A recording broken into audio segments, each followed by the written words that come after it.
Good afternoon to both our online and offline audiences, to the ARTPARK. Welcome back to the ARTPARK Innovation Summit. This is the Health AI for Bharat panel, and thanks everyone for joining us. Now, when we talk about health and AI, there are various connotations to that. And we are going to especially focus on health as beyond healthcare and Bharat as in especially the underserved parts and people of the country, right? But first, let me introduce our stellar panel, starting with those joining us online. First, someone who frankly needs no introduction other than her name, Kiran Mazumdar-Shaw, the Executive Chairperson of Biocon, an inspiring science and technology leader, visionary, and a stalwart of the Indian industry as well as the innovation ecosystem. We are very grateful for your time, Kiran. Also online is Dr. Kiran Rade, a TB epidemiologist with the WHO. He has played a leading role in shaping and implementing India's national TB elimination program, one of the world's largest health programs. I had the privilege of actually working with him quite closely in conceiving and establishing an ambitious AI for TB initiative with the Central TB Division. And over that time, I have come to admire his vision for leveraging cutting-edge technology, and perhaps even more so, his grit to actually execute a program of that sort. And I look forward to obviously hearing this from Dr. Rade. And I'm going to refer to him as Dr. Rade so that we have less confusion between two Kirans that are online today. And now let me turn to the panelists on stage. Sitting here with me is Dr. Vijay Chandru, another towering figure in science and technology, and perhaps the most difficult person on this panel to introduce because of his many accomplishments and varied roles. His is a story of many firsts. Far before startups became cool, he actually launched a startup, so to say, back in 2000. He became a faculty entrepreneur at IISc, and when he co-founded Strand Life Sciences, a pioneer in genomics and bioinformatics, and he continues to guide many deep tech startups and also found them. Today, he joins us as the commissioner, as well as the lead of the technology workstream in the Lancet Citizens Commission for Reimagining India's health system. Welcome, Dr. Chandru. And finally, we have here with us Pranav Saxena, the Chief Technology and Product Officer of Flipkart Healthtech. He's been responsible for redefining customer experiences that all of us probably enjoy every day, and also multiple industry-first innovations, including in robotics and AI in e-commerce. And now he's spearheading Flipkart's foray into health, and can't wait to hear what he has up his sleeve, given the incredible physical and digital infrastructure that is at his command. With that, let me sort of introduce the topic of the day, AI for Bharat. Now, we are a country of paradoxes. For all the progress in digital connectivity, in digital health infrastructure, for example, Ayushman Bharat, and COVID that has been behind our incredible vaccination success. And of course, looks like we are producing unicorns no end. At the same time, COVID has shown us that we are still grappling with some basics when it comes to health. There are large parts of the country that still need basic health care. Meanwhile, the AI headlines lurch between hype and fear. In this panel, we want to explore what is the reality of AI when it comes to healthcare, and how should India especially approach AI for health. With that, let me first turn to Kiran Mazumdar-Shaw. The first question really is, what is your vision for AI in health? And of course, you have a view across the industry, as well as you have deep insights into how governments is thinking about it. How does health AI apply for Bharat? for asking me this question. Thank you for, inviting me to participate in this very, very interesting and relevant panel, I would say, for the times. Let me start by saying that AI has enormous ramifications for delivering on universal healthcare. But to begin with, I think we must understand that AI at the moment is very effective and reliable for applying to imaging technologies. And from that point of view, being someone who is so focused on cancer, let me start by saying that we have an annual incidence of 1 million new cancer cases every year, which need to be diagnosed. And we know that early diagnosis is going to be very critical in terms of cancer spends.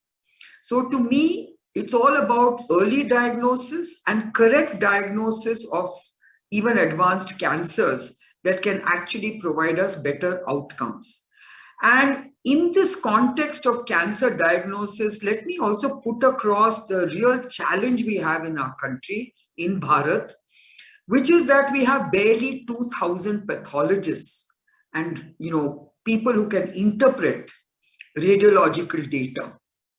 So with that kind of challenge, I think it is only technology that is going to bridge this deficit and bridge it both reliably, accurately, and with speed. So when we look at what Niti Aayog is actually embarking on, I think it's very exciting. Niti Aayog is actually at an advanced stage for launching a program to develop a national repository of annotated and curated pathology images. And I think this is going to be path-breaking for Bharat. I think this is going to be path-breaking for what we are trying to do in terms of the application of AI for very rapidly interpreting radiological data and providing the correct radiological kind of output, as well as the accurate treatment that we can actually derive from such interpretation. So I think we can actually, through AI, get more into objective analysis from very often subjective analysis, because the accuracy of interpretation is going to rapidly increase when you use AI and machine learning. I think this is the right time to start it. In fact, I might also add that the world is looking for huge amounts of biopsy data. And if India can actually create a biobank for cancer that basically annotates and curates a lot of the biopsy data that is being generated, I think the accuracy of interpretation and analysis and both predictive and prognostic aspects of this can be extremely valuable for what we are trying to do. Thank you so much, Kiran. Dr. Chandru, perspective from the technology stream of the Lancet Commission on Reimagining Health Systems. I know you've been deliberating quite a bit about the various shifts that are required within the system, and AI certainly is an important tool in the toolkit there. Over to you. Thanks, Raghu. And of course, before I talk about the Lancet Commission, I should mention that, of course, Kiran is one of the chairs. And when she wrote me in to work on the technology work stream, she basically said that she would like to see how technology can help elevate the quest for universal healthcare. And I think when we talk about universal healthcare, we're talking about Bharat, right? I think as you said in the introductory lines, I think reaching the underserved and how we can leverage technology for that. Now, one advantage I have over what Kiran was saying is that she was talking about the use of AI today.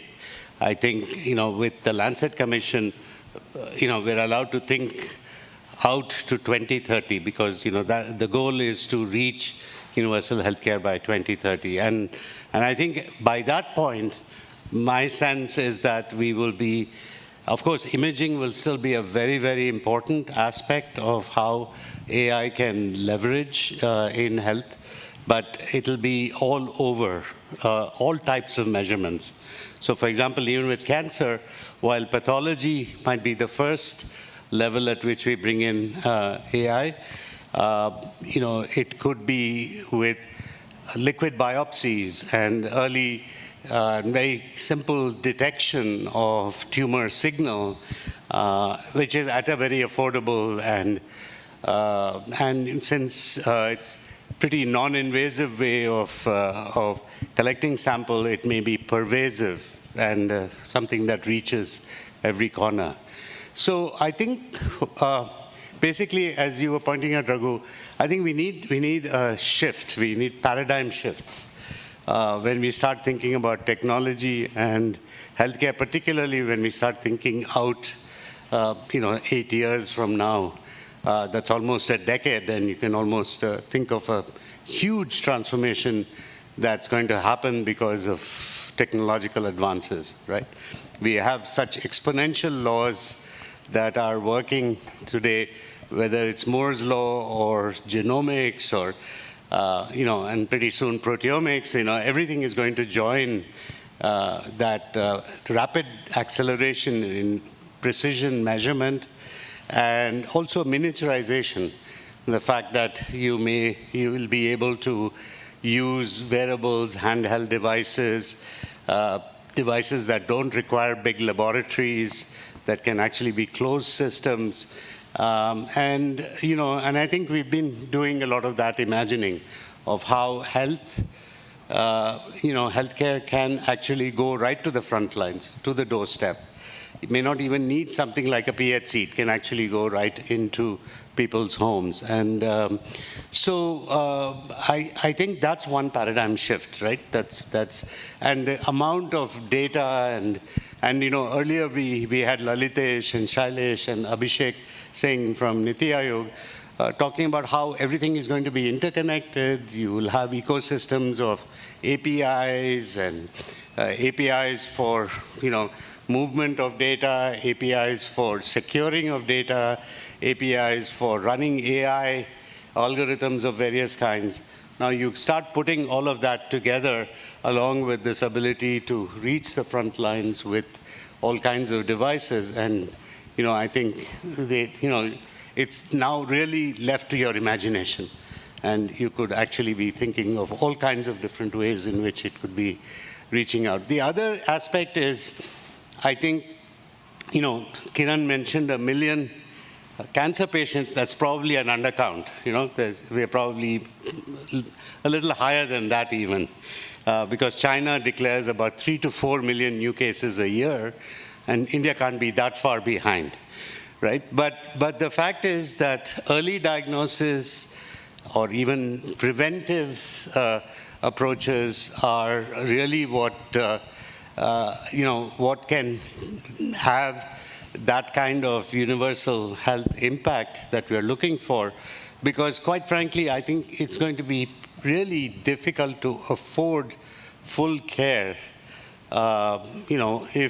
if you're only catching cancer at stage 3 or stage 4, right? So really, I think it's in the screening, early detection, and prevention strategies that we can make a difference. And in all of those, AI can play a really important role. And of course, imaging, today, requires radiologists, or for pathology, you would need a digital pathology platform. But ultrasound, for example, has become so portable, and the imaging quality that you can get from ultrasound is improving, and who knows what else there will be. You need a Ramesh Raskar to develop the next camera, right? That could take all kinds of images. So I think we are really on an interesting path as far as universal healthcare and AI is concerned. And I think, but it requires this whole ecosystem to be developed. For AI to be effective, I think we'll have to have the, and what is being conceived of as, and we'll hear more about it later, the Ayushman Bharat digital mission, and the framework that it provides for this collection and curation of data. We can talk about curation of data a little bit more later, but I think with those few remarks, I'll stop. Thank you. Thank you, Dr. Chandru. You're absolutely right. This is going to take a village, so to say, right? The ecosystem really needs to come up, and that's where we at ARTPARK actually see an important role for ourselves. With that, let me actually turn to...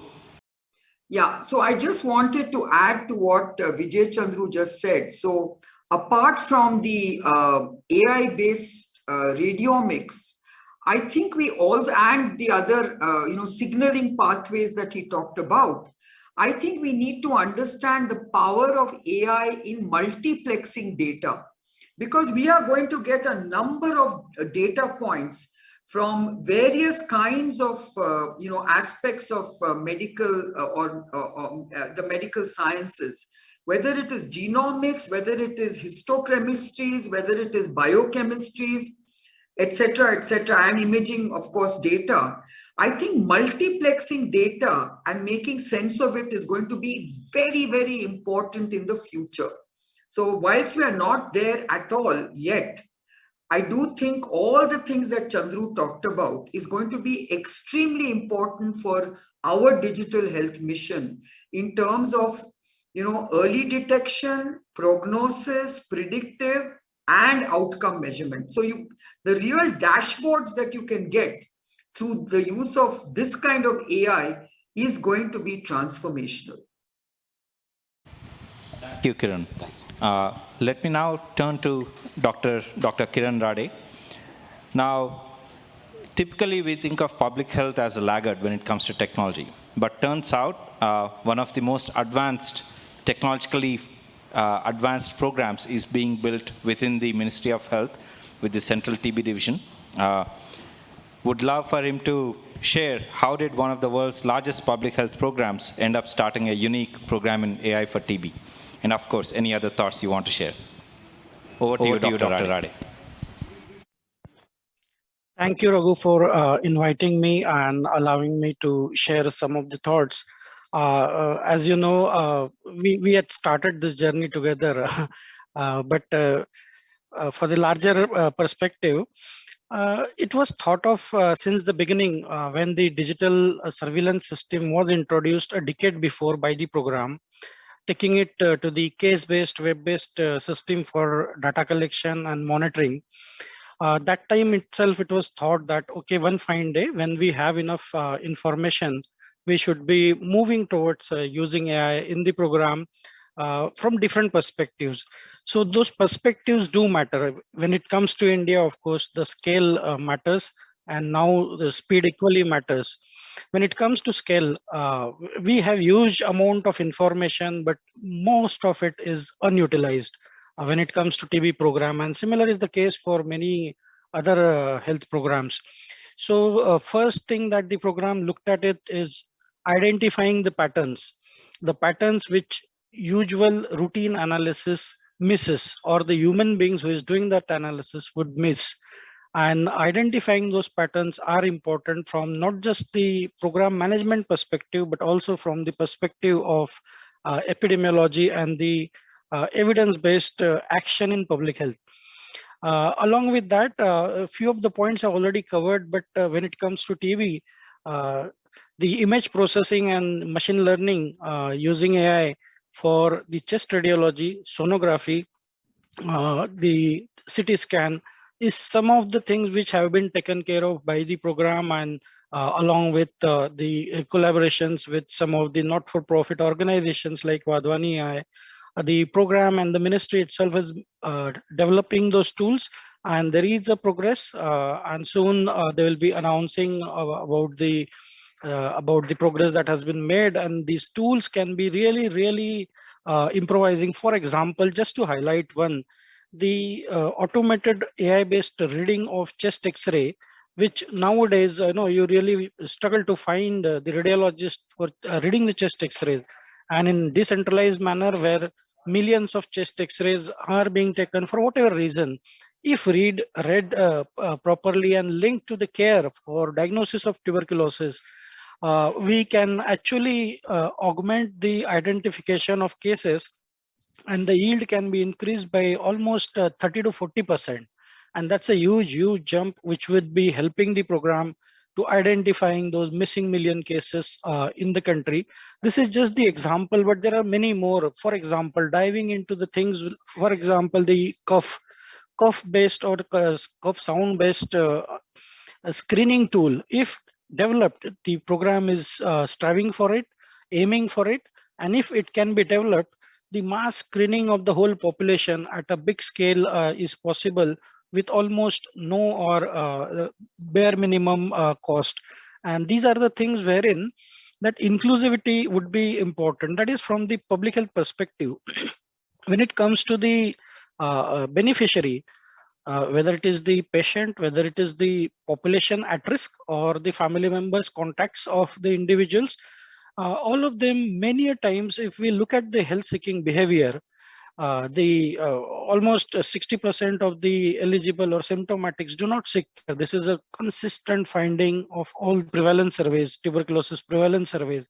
And if we can use AI for creating that awareness, have the customized precision medicine as a starting point available in their own mobile at the background using AI, that would be the vision and future. Coming to the super specialties, our esteemed colleagues have already given some of the glimpses, but all that can be factored in to increase the outcomes, efficiency of treatment, and the overall longevity of the individual in a disease-free manner. That is what we are looking at in long run. But it's not just the medical fraternity which will be using, or it will be the AI will be, machine learning will be used only for improving or improvising the diagnostics parts or the prognostics part or the patient management part, but also coming this all together and packaging it to have that target achieved in terms of the health for all in real sense, the universal coverage for every other field and not just for TB is that's what is on the board. And I can see the ministry progressing. Of course, it's a new step in for the country, though there are developments in other areas of development, and health is probably slightly slower in terms of taking it up. But once they take it up, we have seen the progress is for sure, and that readiness for using AI in the health is what is overcome already. That's what I see. And there are guidelines, frameworks which are coming up, and the collaborative efforts that we see in near future. And that's how the roadmap is for future. Thank you. Back to you. Thank you, Dr. Rade. Now, from the headquarters of public health, let's shift our focus to Flipkart. In some sense, the center of gravity when it comes to e-commerce, right? You already reached 300 million people across the country in places that we, don't even think you reach. And you have this amazing infrastructure. So what are your plans for health, and how do you see AI playing a role? Thanks, Raghu, for inviting me. I think I will talk about the Flipkart reach and the challenges, but there are very interesting opportunities we have, right? So imagine a country which has a total population of some 30 million, 40 million or so, right? If they have to come up with some AI solution, they may not even have a sufficient data, right? And this country has tremendous amount of data. The challenge we have is that we have not digitized anything, right? So somewhere our focus will be to get and generate a lot of this data so that we can build a very reliable model throughout the life cycle of a person. So I think that is a big challenge, and which we are going to focus. The second one is basically the human-centered, and here there is a whole ecosystem involved, right? So evidence-based treatment is not very prevalent in our ecosystem, right? So it's not only that you get something from AI, you have to educate your doctor, your whole healthcare system that what does evidence-based treatment can help, how can it help you? That is number two. Number three for us, while some of the disease-based AI diagnostics is very, very interesting and a lot of work is happening. What we have figured out, with this 300, a lot of people may not know their height, weight, temperature, blood pressure, right? A very, very basic vitals. And we are trying to figure out, how can we start, taking those vitals, at scale, right? And you can increase the vitals by that time so that, even in the wellness space, where, we are quite laggard in terms of awareness and the activities around that, we can have a very positive impact, around that. And the last one is that, for us, we are still bullish on mobile, yes, plus wearable, but we have to make mobile much, much smarter, from health perspective, right? So that, we can capture a lot more data. So, summarizing, I think first is the human-centeredness so that, people use it. They generate a lot of data.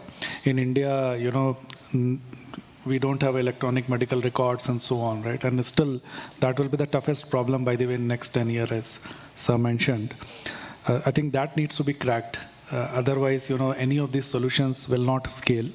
So that is the first one, that, how do we solve that problem? Second is that, can we start capturing basic vitals on mobile?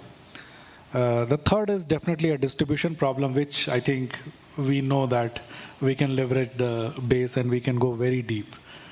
So that is the strength which, we already have, which we'll leverage. Thank you. Thank you so much, Pranav. Now, so clearly we all have big dreams for AI, but let's turn our attention a little bit to perhaps the challenges that we have to overcome. And let me again start with Kiran. What do you think are the biggest challenges we need to overcome? And would love to hear if you have any thoughts on any specific steps that various stakeholders, be it government, researchers, startups, can take in addressing those challenges. The first challenge we have is how do we integrate data? I think we are collecting a lot of data, but the danger is to collect it in silos. Right now, I think Pranav talked about electronic medical records, but electronic medical records without collecting all the related data in a data lake which can actually be integrated is going to be of paramount importance. What I find is that, for example, let's take the COVID case, okay? I think we have a world-beating app called the CoWIN app. The CoWIN app actually collected very, very normalized, harmonized vaccination data of all the adult population vaccinated in our country. And now, of course, they'll move to the children. Now, I think this is very powerful data. No country has done this at such a scale. But have we married all this vaccination data? Right now, we have fantastic data about, when people were vaccinated, with what vaccine, right down to the batch number, what is the duration between two vaccinations, what is the duration between vaccination and the booster, if people have taken it, etc., etc. On the other hand, we also have RT-PCR data collected in a separate database, which actually has a very, very powerful way if connected with the vaccination data. This data can actually tell you who are vulnerable to the virus even after vaccination.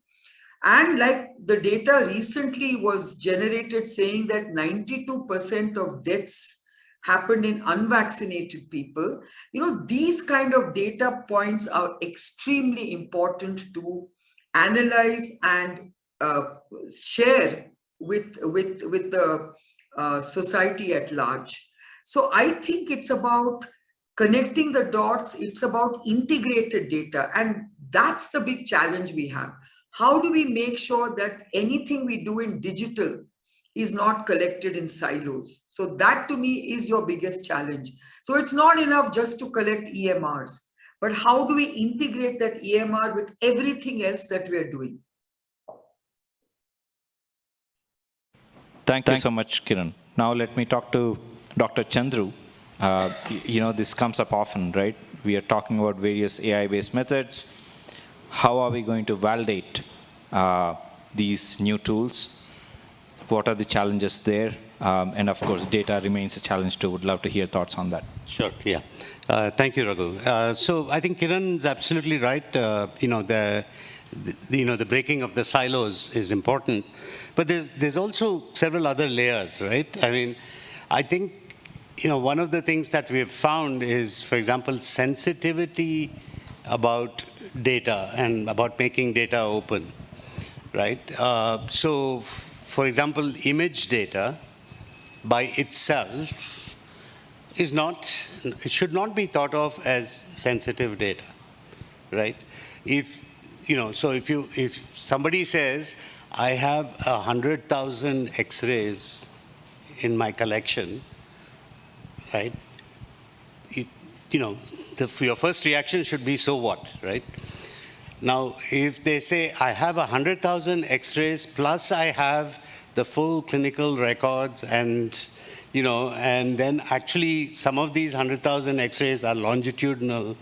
They've, been taken at different stages of the patient's evolution with disease and so on. Then you can say, well, that's very powerful, right? And so I think, we need to differentiate between the metadata, the clinical data, and this raw image data, right? Now, with the raw image data, the challenges are mostly about curation at a very low level, right? You really want to fix the image, you want to make sure you've cropped it properly, you've highlighted certain features that you're able to see.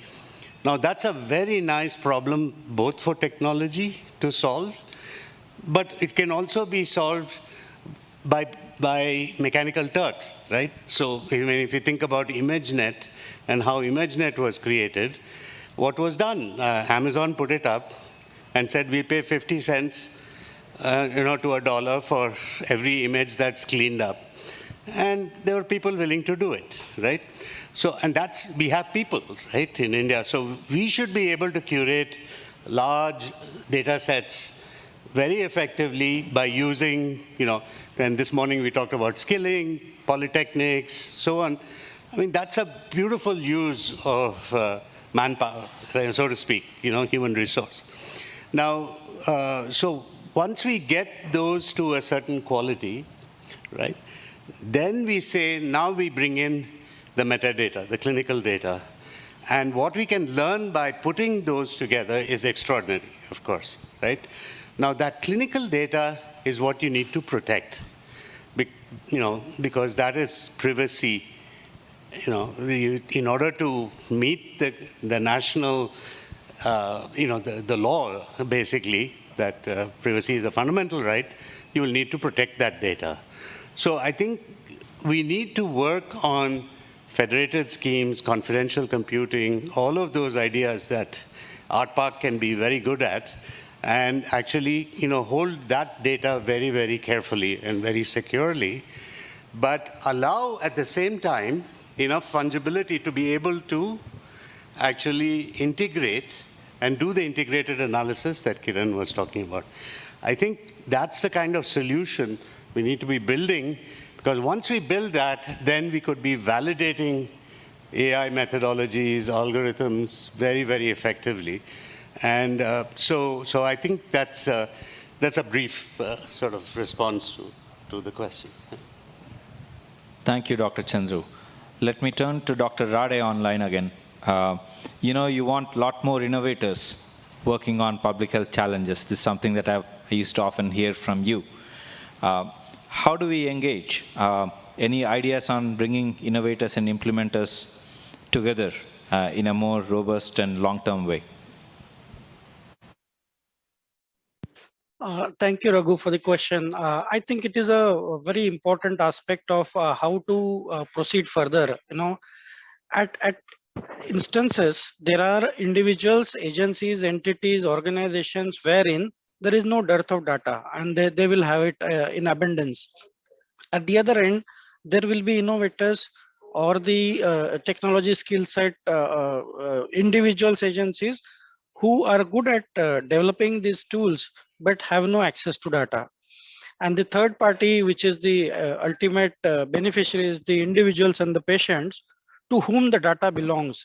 But many a times you'll find that enough appropriate consent is not taken from the individual to whom the data belongs.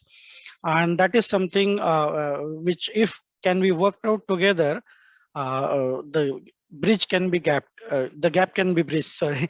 And the second point is the ground truth. There will be data sets, there will be annotations available for those data sets, but to what extent the information available or the data which is labeled is really true in the factual manner. For that also, which is a part of, I can say, before even the development is undertaken by any individuals or jointly, that ground truthing needs to be ensured. So to bring all of them together, consortium is the way ahead. And I think there are efforts ongoing. Our agencies like Niti Aayog have formed and will be in near future moving ahead in that direction. ICMR is clearly coming up with the idea of having a consortium in which the not-for-profit as well as for-profit organizations and their representatives will be invited. From the program side, program already is in touch, the TB program is in touch with different agencies to bring the expertise on board and create these partnerships in such a way that there is exchange of ideas, there is exchange of information, data set, wherever possible, and joint ventures in coming time to overcome all these challenges. So that's what I can say in short as of now. And if things go in right direction, we'll not only have the frameworks and the roadmaps, but soon we will have the products on ground, which will take us a long way. Back to you, Raghu. Thank you, Dr. Rade. Now let me turn to Pranav. Pranav, what challenges do you see? I know you're looking for innovations and innovators all the time. Would love to hear from you on this. Thanks. So I think I mentioned about the data, and I think panel has definitely defined it. I think and this is a little controversial viewpoint. Even today, we have a good enough technology. See, if we make this is a technological problem, I think we'll make a very rapid progress. Right now, what are the bottlenecks, right? So the first bottleneck is, of course, we have a very distributed data and the issue related to behavior of people and system and so on. That is one. I think capital will also come. I don't see that as a big issue, right? The third big issue I see is basically, the policy, right? And we have to go one by one. Currently, we are in experimental phase, so I think some of these bottlenecks are not coming up. See, today for diagnostics, right, if a particular imaging machine or something is there is a well-set process. How do you approve it, right? How do you calibrate it? Once this AI model comes into the picture, we should have that framework, right, to expedite. I think those frameworks are still evolving, that, you will start recognizing that, yes, this is the true result and so on. Right, so I think that is the third one. The fourth is basically the consortium part, as Mr. Kiran mentioned, that, if some of the smaller groups can come together, there is a big data set, and, we open it up for, innovators, and then they can really innovate. So that's my viewpoint. I think even today, if we enable these 3-4 things, a lot of innovation can happen, and the kind of output you will get will be, I think, far better than the average which is happening offline today. So even with today's technology, so that's my viewpoint. Thank you, Pranav. In fact, I should take this moment to call out a couple of key initiatives at ARTPARK. One is to actually bring data together from multiple sources in a way that is useful for multiple stakeholders. You'll hear more from us, and hopefully we will actually plug into some of these initiatives that are already taking shape at NITI, ICMR, etc. We are actually chatting with these folks. The second, of course, is this whole idea of open innovation, right? Once you bring together good data together, there's no reason why it should be just one or two innovators that work on some of, especially nationally important challenges, right? So we are going to be looking to create such open innovation networks to make work like this possible for many innovators. Now with that, let me kind of go into the final stretch of this discussion. I want to give each of our panelists a chance to share perhaps a non-obvious example of AI in Health for Bharat that they either know of, perhaps someone's already working on it, or maybe you really hope someone would work on. Over to you, Kiran. When you talk about non-obvious application, it's very difficult at this point in time to think about what is possible when, we are in the nascency of applying AI. But to me, I think, the sort of areas that we should be looking at the use of technology is really, for a country like India, it is about really using AI to deliver on universal healthcare, given the various challenges we have in terms of the deficits that we have in many parts of our medical ecosystem. And obviously the big non-obvious use of AI is really this this opportunity of offline use of AI in offering telemedical consultation, which is happening in many ways. So if you don't have to really bring the patient to the medical center, and you can actually do an online diagnosis, consult and treat, sort of almost like managing the treatment, I think it's going to be very interesting, because that can save cost. So of course, there is going to be one point of physical intervention, but if the rest can be managed through AI and through the use of sensors and the analysis of sensors using AI, that could be very interesting, but that's like far out.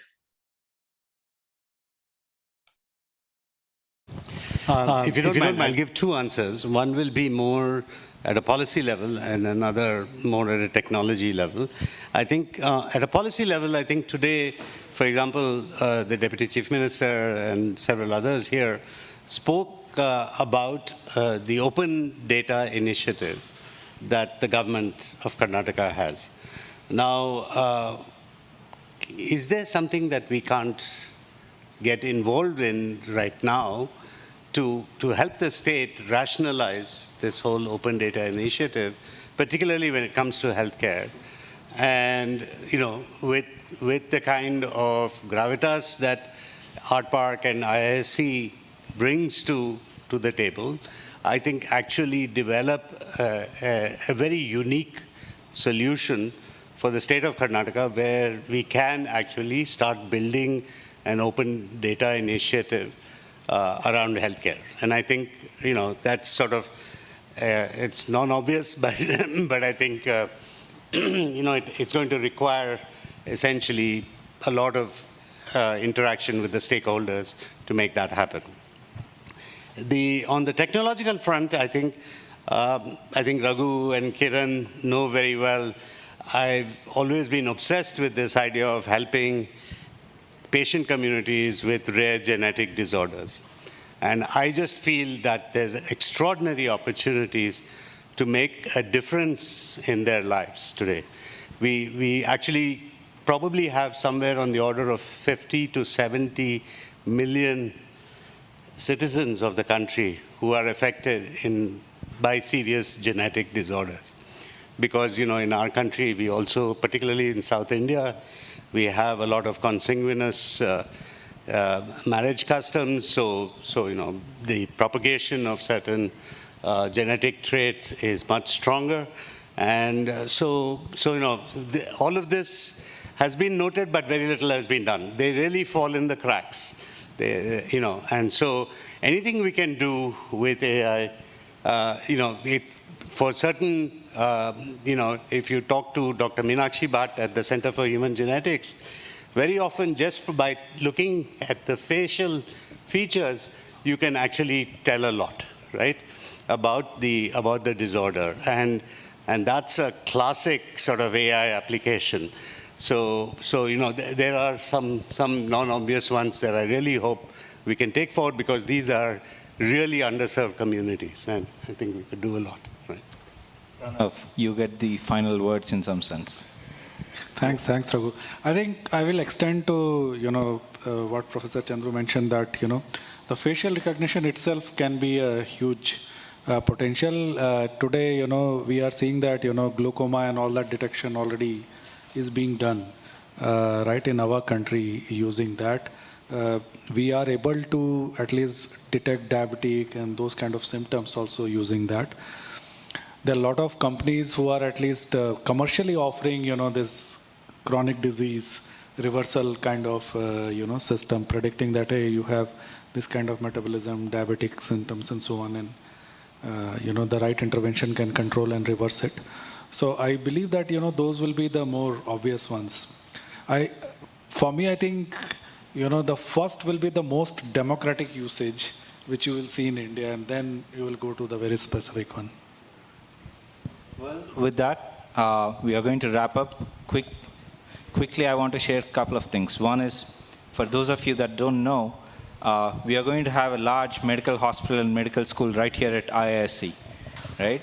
And this has been made possible due to the generosity of various philanthropists, including Bakchi and Parthasarthi of Mindtree. But I thought I should mention, because it really creates a unique opportunity to push the boundaries of science, as well as solve some important challenges for the country. Let's see if we have any questions. Professor Omkar. Yeah. So actually, when you're talking about face identification systems, see, there is an aspect of ethics and AI. Of course. To talk about. In fact, Sure. we must publish our disguised as an education paper. So one of the professors from MIT commented that this is a dangerous algorithm. So even in healthcare, perhaps I think this ethics and AI in general, I think there is a very, very serious issue sitting there, is what I guess, but I would No, love absolutely. to listen to Vijay on this. Right. Absolutely. In fact, I think at ARTPARK, I have given talks about ethics of AI, and we've actually formulated an ethics committee approach that we hope will be putting into motion very soon. So no, it's a very important issue, and I think it would be very important to actually to make sure that this kind of data is well protected and it's not misused. So that goes without saying that we would need to do that. I think in some sense probably academic research actually would benefit a lot from ethics. Unfortunately, although we have ethics committees on campus, it's not a subject that is taught, right? And I think I'm really surprised. Even medical schools and so on, I think textbooks in medical ethics have been only very recently coming into the medical curriculum. So I think we have a general problem of ethics, in our national, educational system itself, and that needs correction. But it is true that when you're working with human subjects or human samples, then there's an ethics committee, and things are looked at carefully. But yeah, for all technologies, for all science research, I think ethics has to be respected. Ethics, and I think, yeah, we have to innovate around that. So the example Professor was giving, that, face recognition, right? I mean, I can scan someone else's face, right, and intervene, right, the way I want to harm him, right? And all this innovation, I think, will evolve. We should focus. Dr. Rade, online, any thoughts on this? And also, I realize I didn't really give you a chance to kind of share maybe your dream AI application.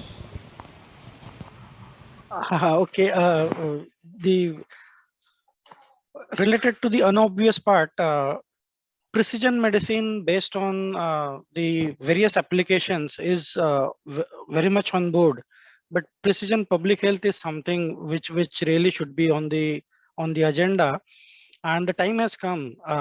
Almost whole population is digitized for different reasons, whether it is Aadhaar, whether it is Abha now, whether it is the NDHM unique ID. So and many surveys that take place. So in general, the population is getting screened as a part of different programs, projects, and things like that. But the time has come to utilize all that information, merge it with the precision medicine, so that as a right of the individual, every individual in his own mobile or gadget should be able to have all those can say benefits which can be reaped, and that's where we should look at it. And I think the government of Karnataka can really do it the way they have integrated various data sources, more than 100 plus data sources within the government.